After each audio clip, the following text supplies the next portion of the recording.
This day in history in 5 minutes or less.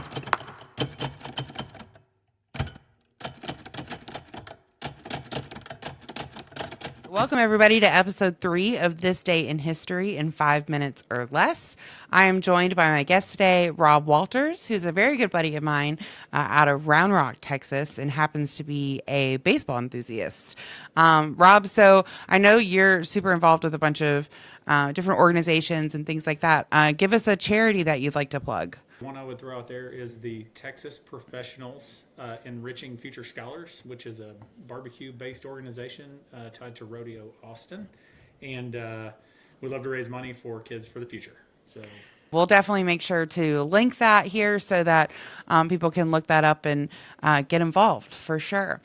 All right, y'all. So this day in history, we're actually looking at 2 dates, which is a little bit different, but it's April 17th both times. So April 17th, 1947, Jackie Robinson bunts for his first major league hit playing for the Brooklyn Dodgers. The Dodgers signing Robinson heralded the end of racial segregation in professional baseball that was regulating black players to the Negro League since the 1800s.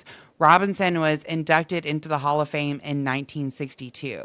We're also looking at April 17th, 1951, New York Yankee Mickey Mantle's first game where he went 1 for 4 and was considered one of the best players of all time. Mantel went on to be inducted in the Hall of Fame in 1974. Now, Rob here is a big baseball enthusiast, but the Brooklyn Dodgers and the Yankees, that's not your team. Who's your team, Rob?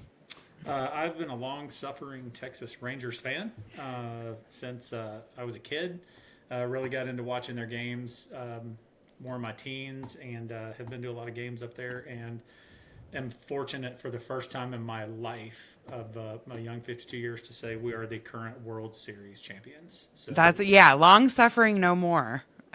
Did you watch the games? Did you watch all 7 games this year? Every pitch of every game. Yes. I love it. That's awesome. When was the first time you went and saw professional baseball like live in person? You were in the stadium. So I don't really remember. When I was really young, around 5 or 6 years old, lived in Atlanta, and went to see the Atlanta Braves play. So I'm also a Braves fan.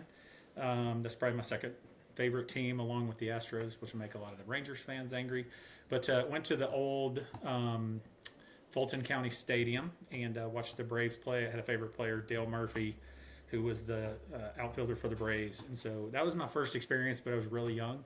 I definitely. Who took you? Who took you to that game? My dad. Yeah, they were Atlanta Falcons fans and had season tickets, and so we went to Atlanta sports games when I was growing up.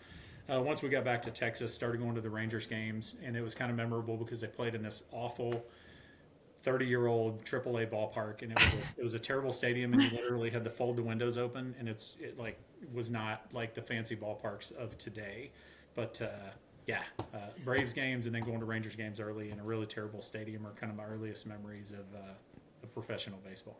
Have you gone on to like take your kids to games?